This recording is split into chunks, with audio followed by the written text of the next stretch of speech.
Hello, this is Harriet Morris from the Web Tree, and I'm going to talk about how to make Facebook really work for your business.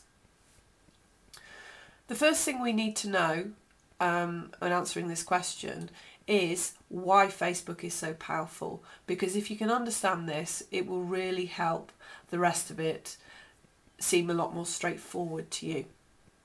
Okay, so the answer to this question is summed up in 2 words, and they are social proof. What is social proof? Well, if you're in a restaurant and you can't decide what to eat, you might ask your friends what they're having. If you can't decide whether to go and see the latest Bruce Willis film, you might ask someone else if they thought it was any good. And if you want to find a good holiday hotel, you might look on TripAdvisor. This is all examples of social proof, basically using other people's opinions to help us decide what we think.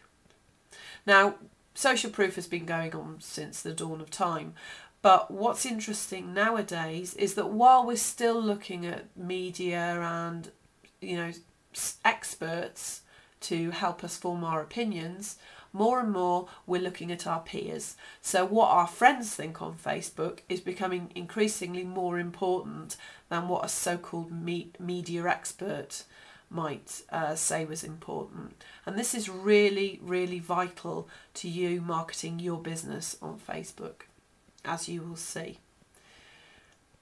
So the whole of Facebook is basically built on social proof, and you can see this in action with the 3 words like, comment and share.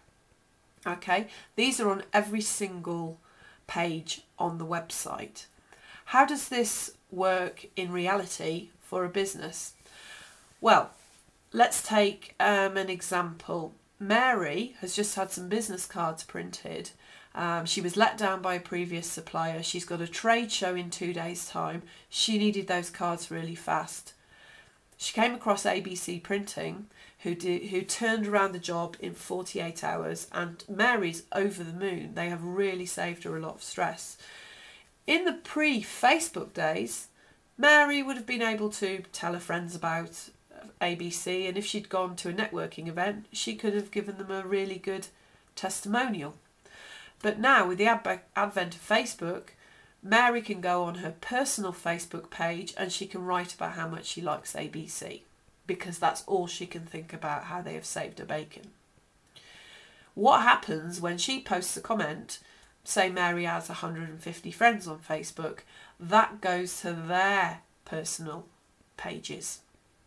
And this is how you can spread the word about your business virally on Facebook, and that's why it is so powerful. So this is all great, this is fantastic. The opportunity is there for all of us, businesses big and small. However, and there is a big however, 99% of businesses have one big problem on Facebook, and it's what I call the Woolworths syndrome.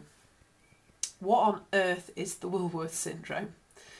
Well, we all know about Woolworths. They were a very long-standing UK retailer, very well known on the high street. I'm sure we've all got happy memories of getting pick and mix when we were children there.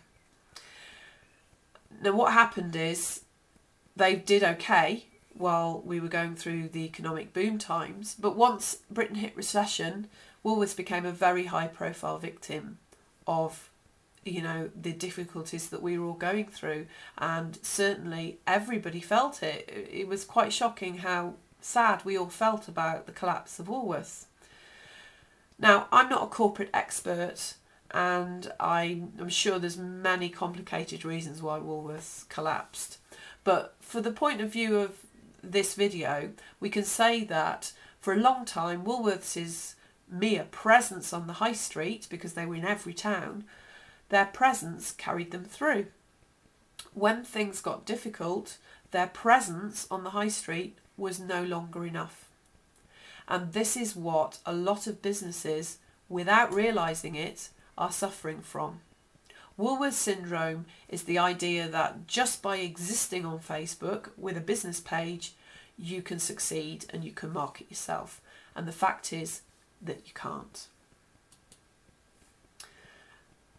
If we can take the Woolworths effect a little bit further and look at why just being on Facebook isn't enough in itself, and it comes down to something that I call the fire hydrant effect. There's a really, really good quote about the web from a writer called Mitchell Kapoor, and this is what he says. Getting information off the internet is like taking a drink from a fire hydrant.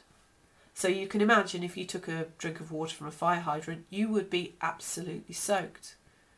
Now the truth is, online we are all drowning in information. We can't cope with it.